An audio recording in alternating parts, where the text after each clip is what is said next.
Should I do this? God, please tell me what to do.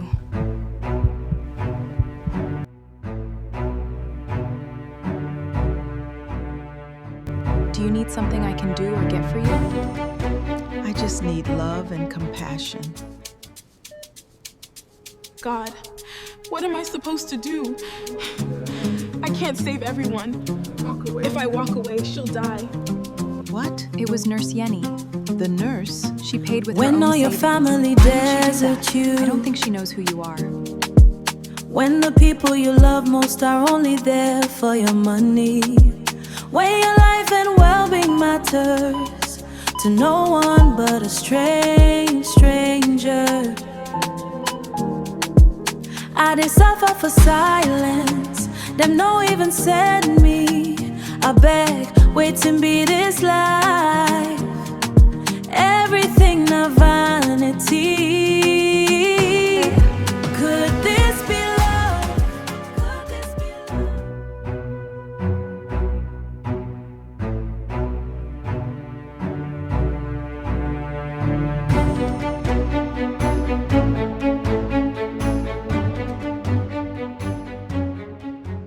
The old woman was not lonely because she had no family. She was lonely because she had too much family.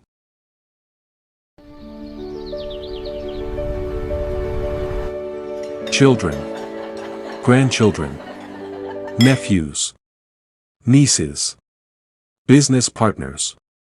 Everyone wanted something from her.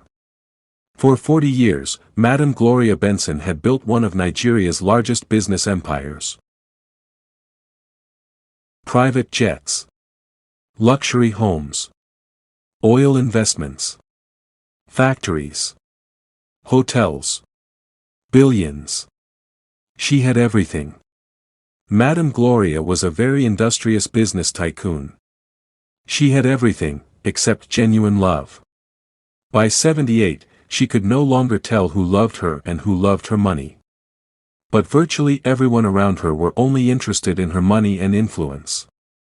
Then her kidneys began failing, and suddenly the mask started falling off the faces of everyone, especially her closest family members. We're going to get you very comfortable, Mrs. Gable. Welcome, let's get you checked in.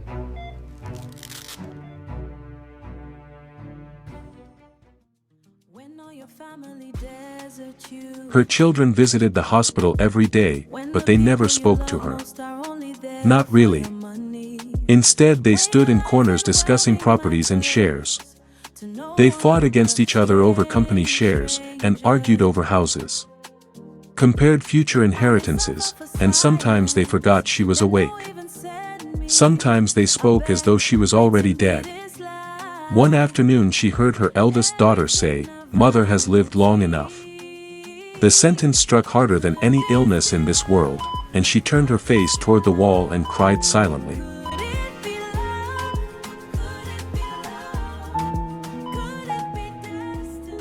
Do you need something I can do or get for you? I just need love and compassion. Above every other thing, and most importantly, God loves you dearly, madam. Thank you. No one noticed what she was going through. The only person who noticed her suffering and showed some kindness was a young nurse. A stranger.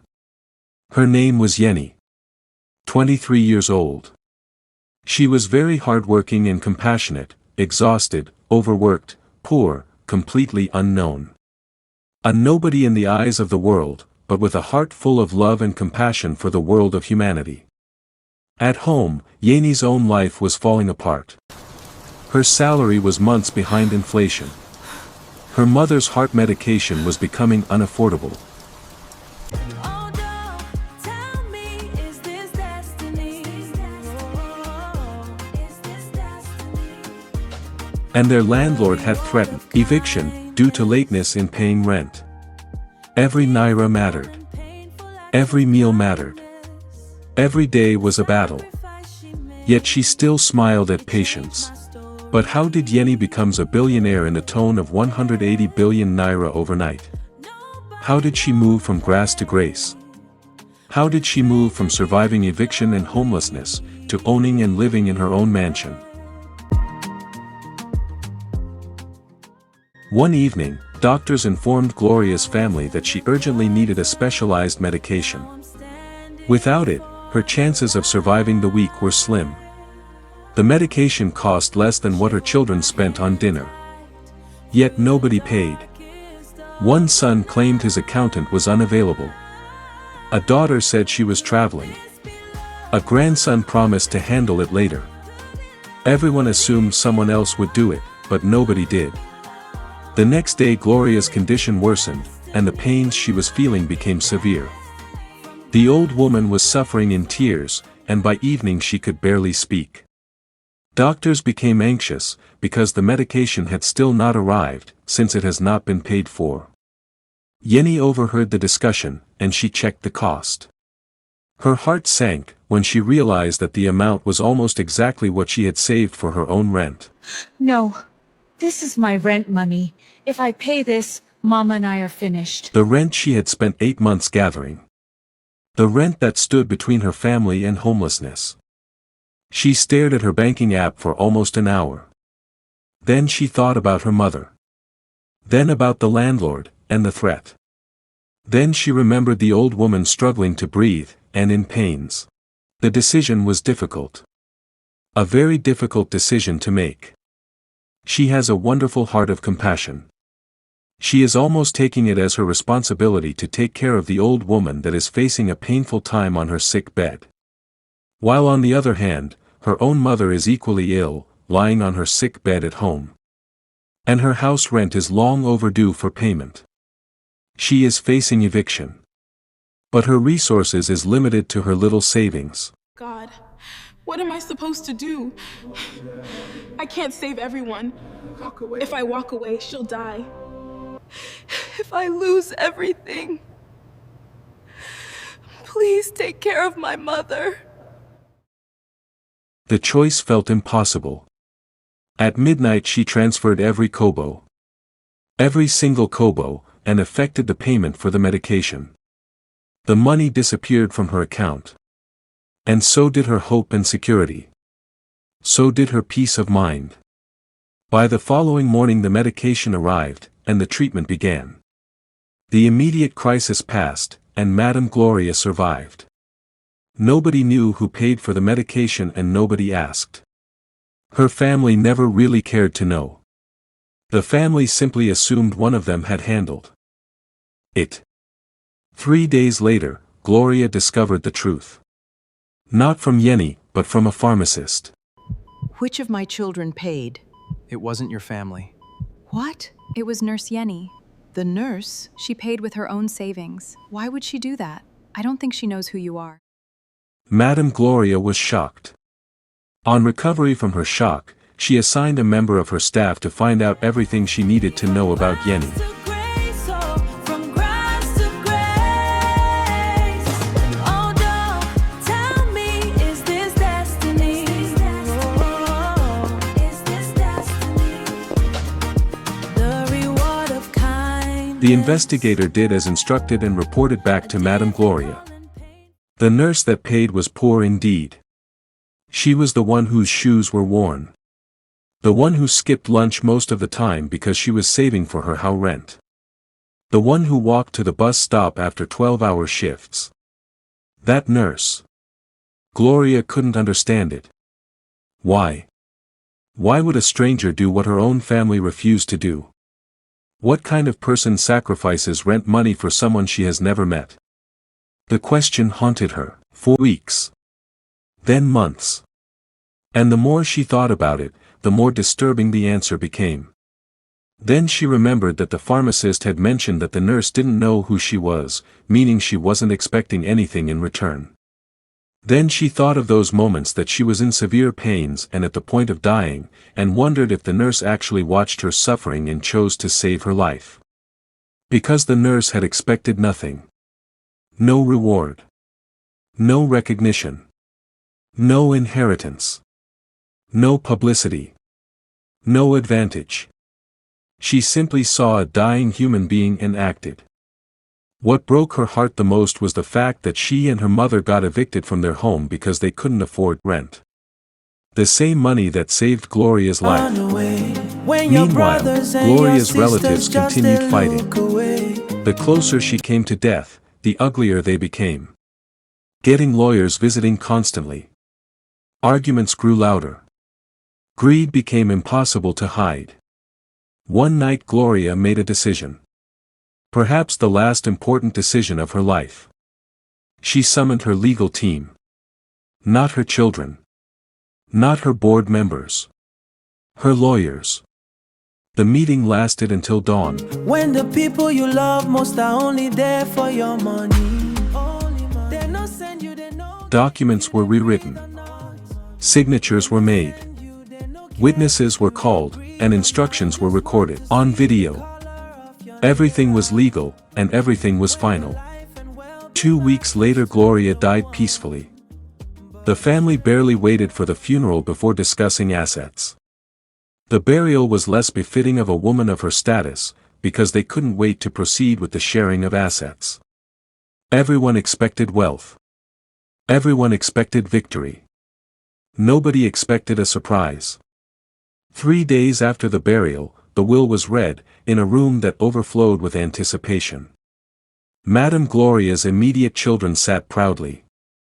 Grandchildren smiled. Some had already planned how to spend their inheritance. The lead attorney opened the final document.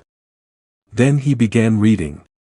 His voice remained calm, but the room did not. At first came gasps. Then confusion. Then outrage.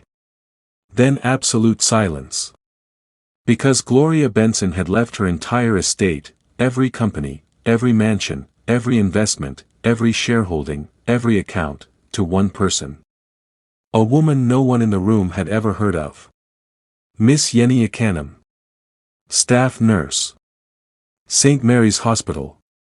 The room exploded, and people screamed, threatening lawsuits, and accused the lawyers of corruption.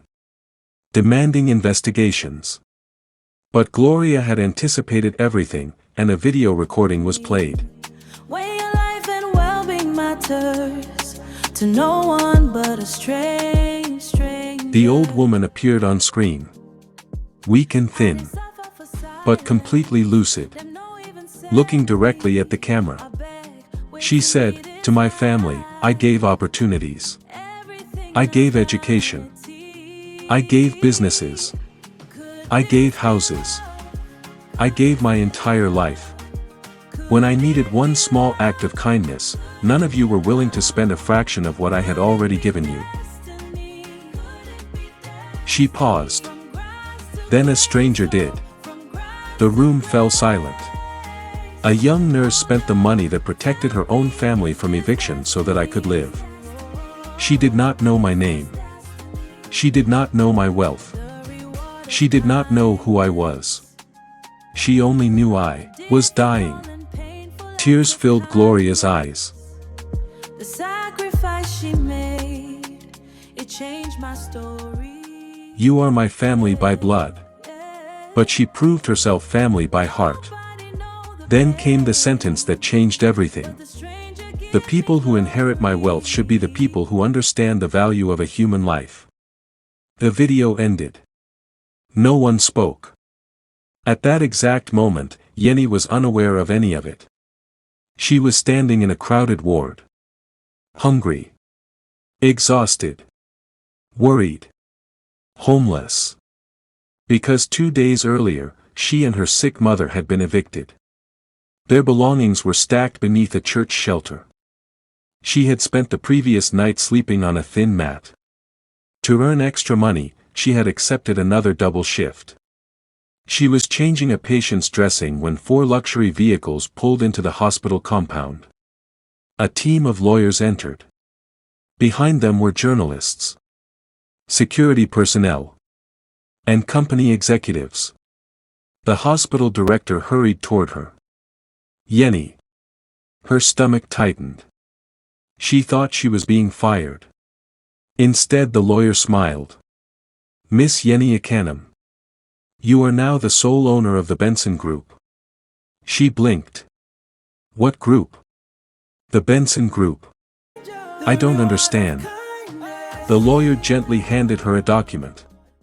Your estimated net worth is approximately 180 billion naira. The world seemed to stop. Could this be love? Could this be love? Could it be love? Could it be love?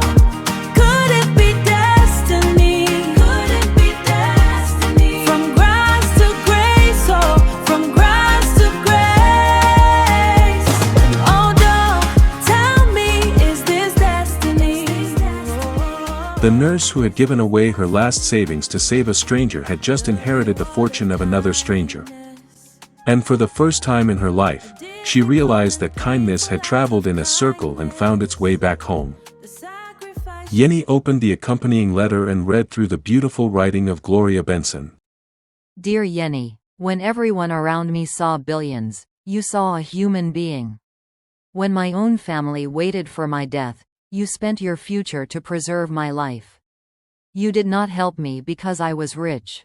You helped me because you are rich in the one thing money cannot buy. A good heart. The wealth I leave behind took me 40 years to build. The character that qualified you to receive it took you a lifetime. Take care of it, and take care of your mother.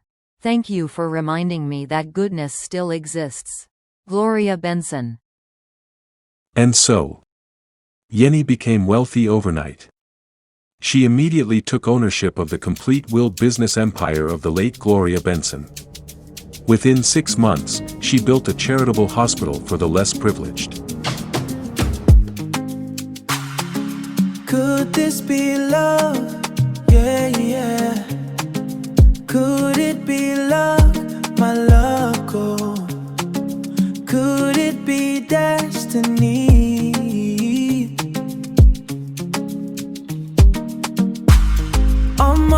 I don't know how I reach here. From grass to grace, I say, level change for me today. From grass to grace, the reward of kindness. I see it now. A difficult and painful act of kindness. So painful. The sacrifice she made. Now the shining on my face. Grace follow your dog. Now she do one for me. Now I dey fly like aeroplane. When all your family desert you, I beg, wait to be this life. Everything na vanity. Could this be love? Could this be love? Could it be love? Could it be love? Could it be destiny? Could it be destiny? From grass to grace, oh, from grass to grace. Oh, don't tell me, is this destiny? Oh, is this destiny? The reward of kindness, a difficult and painful act of kindness. The sacrifice she made, it changed my story.